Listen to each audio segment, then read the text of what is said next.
Next is creative direction and program design, and marketing and promotion, financial management, and lastly is logistics and technical operation. And our past events includes musical event and high school music festival. And our team management is me as a manager, Jairus Niglasa as event coordinator, Leslie Busa is marketing and promotion head, and Marilyn Cunha is finance and budget manager, Brian Ginacan is logistic and venue manager, Lorraine Valenzuela is our artist and guest relation officer, Benjamin Galbat is technical director, our light and sound and light head. So our organizational chart is event manager under young event coordinator and marketing and promotion head. And under naman event manager is ang logistic and venue manager and technical director. And under naman ang marketing and promotion head is finance and budget manager and artist and guest relations.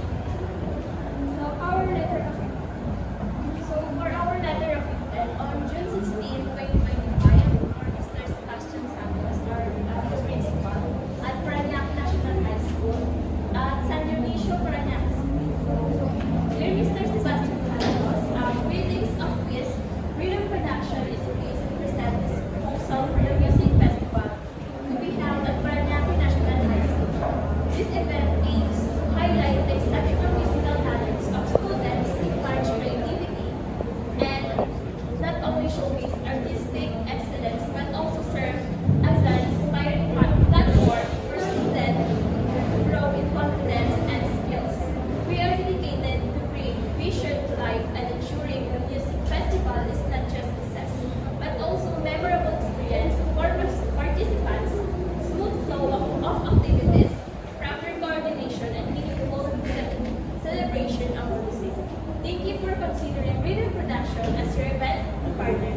We are excited about the opportunity to collaborate with Parañaque City National High School and ready to discuss further details to tailor the event according to your specific needs. So sincerely is Mr. Jairus Niglasa, event coordinator of Rhythm Production. So for our event summary, one event music festival. It's November 20, 2025 at 9 a.m. So we're at School Gymnasium, who organized by Freedom Production, participated by students and faculty from Parañaque National High School. Why the event aims to promote youth creativity, foster camaraderie among students, and encourage appreciation of music as part of cultural personal development. So how the program would feature scheduled performers, competitions, and guest performance. Tickets will be coordinated by us, and the event will be supported by teachers, staff, and sponsors to ensure smooth flow and safety. So for this is our banner and this is our flyers. Floor plan. Sa floor plan po natin makikita yung entrance, then pagkapasok magre-register po, sabay makakaupo sila. Ito po yung floor plan na ano ma'am, entrance, tapos pag-entrance po, pupunta sa registration, paparegister po, sabay makakaupo na sila. Tapos dito po yung sa bandang sa west side. Sa west side po makikita po yung restroom, sabay sa south po makikita po yung sound booth namin. Exit.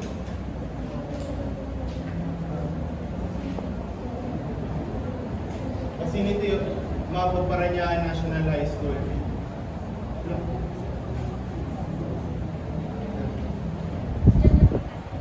Dito po located yung yung magiging event namin ma'am sa Parañaque National High School main.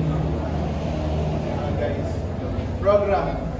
Ito po yung magiging schedule ng program namin. 9 a.m. to 9:30 a.m. Registration of participants and guests. Tapos sa 9:30 to 10, opening welcoming remarks. 10 a.m. to 11 a.m. So the singing competition round 1. Tapos sa 11 to 12, cultural music presentation. Sa 12 to 1, 12 to 1, lunch break po, 1 to 2:30, band performance competition, 2:30 to 3, guest band performance, 3 to 4, solo singing competition, final round na. Tapos sa 4 to 5, awarding and close remarks.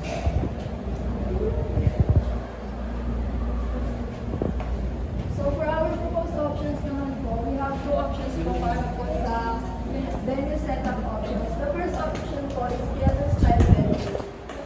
And yung second option naman po namin sa venue setup option is yung classroom type. And proposed options po namin sa food and drinks is yung option 1 po is yung chicken and rice sa top po ng malagay. And sa option B naman po is pasta po, carbonara pasta with garlic bread. And sa food and drinks options po namin, ang option 1 po namin is bottled water. And yung sa option B naman po namin is blue lemonade juice refresher. So, sa budget outline naman po namin, venue and logistic will cost up to 60,000. Our program and talent will cost 49,000. Marketing and promotion will cost 12,000. Food and drinks will cost 30,000. And administrative and miscellaneous will cost 28,000. A total of 179,000. And additional charges, 10% for service charge, that would be 17,900. 12% tax, so that would be 21,480. And our 20% contingency fund, that would be 35,800. A total of 254,100.